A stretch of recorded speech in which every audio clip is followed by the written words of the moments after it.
Hi, இது வந்து எனக்கு செகண்ட் ப்ரெக்னன்சியில் 5th மந்த்து. அதுக்கு வந்து என் ஹஸ்பண்டோட அத்தை ஃபேமிலியிலேருந்து வந்து எனக்கு வளையல் போட்டுவிட்டு சாப்பாடு செஞ்சு போட்டாங்க. அந்த வீடியோ தான் இது.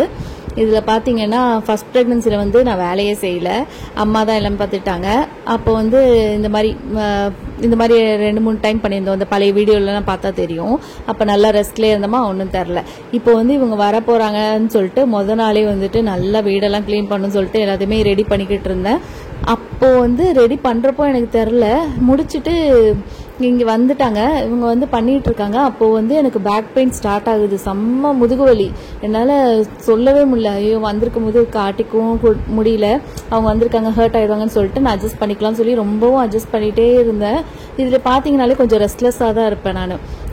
ஆனால் சிரிச்சுட்டு அப்படியே சமாளிச்சுட்டு இருந்தேன். இந்த கரெக்டாக இந்த வலையெல்லாம் போட்டு முடிச்சாங்க. எனக்கு தாங்க முடியல வலி. அதுக்கப்புறம் அவங்கள்ட்ட சொல்லிட்டேன், இந்த மாதிரி ரொம்ப வலிக்குதுன்ட்டு. அப்புறம் அவங்க பயந்துட்டு, ஏமா இதுக்கெல்லாம் நீ அட்ஜஸ்ட் பண்ணுற, வலினா சொல்ல வேண்டியதான்னு சொல்லிட்டு அப்புறம் அவங்களே என்னை ஹாஸ்பிட்டலுக்கு கூப்பிட்டு போயிருந்தாங்க. அப்போ என் ஹஸ்பண்டுக்கு ஆஃபீஸ் வேறு, அவர் இல்லை.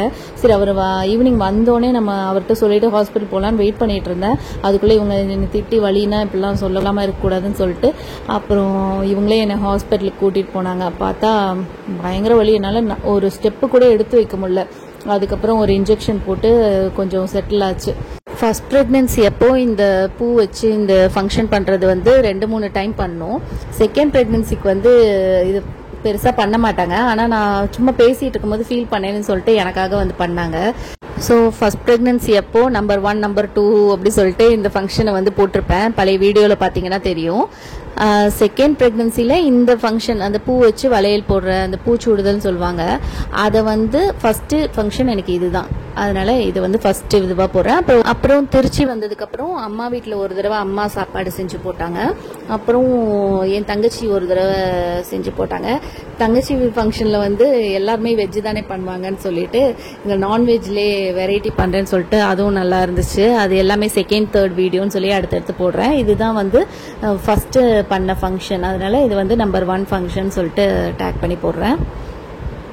நான் வந்து இது என்னென்ன சாப்பாடு எடுத்திருக்காங்க எல்லாமே வீடியோ எடுக்கணும்னு நினச்சிட்டு இருந்தேன். பட் எனக்கு பெயினில் வந்து ஒன்றுமே புரியல.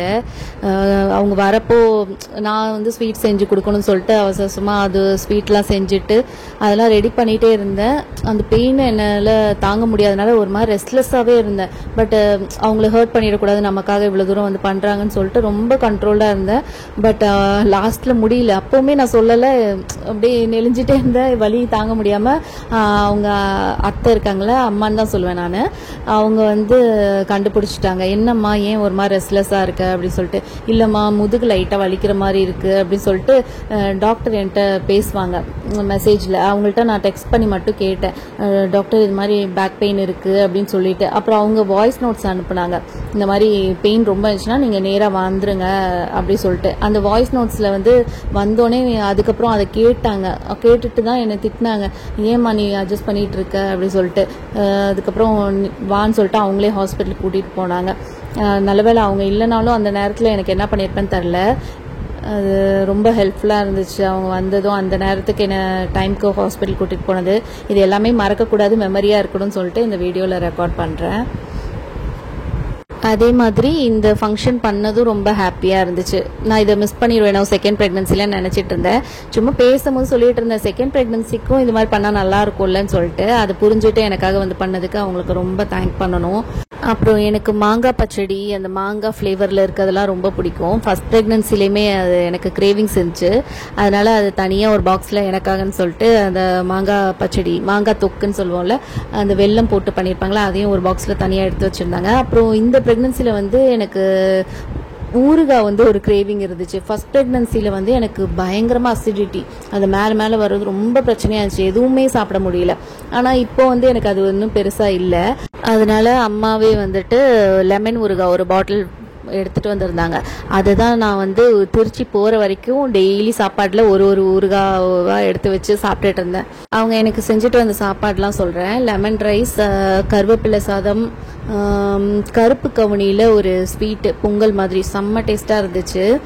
அப்புறம் வந்து பிரிஞ்சி, தயிர் சாதம், தேங்காய் சாதம், இது எல்லாமே செஞ்சுட்டு வந்தாங்க. அப்புறம் லாஸ்ட்டாக யாத்திரனும் பொட்டெல்லாம் வச்சு விட்டார்.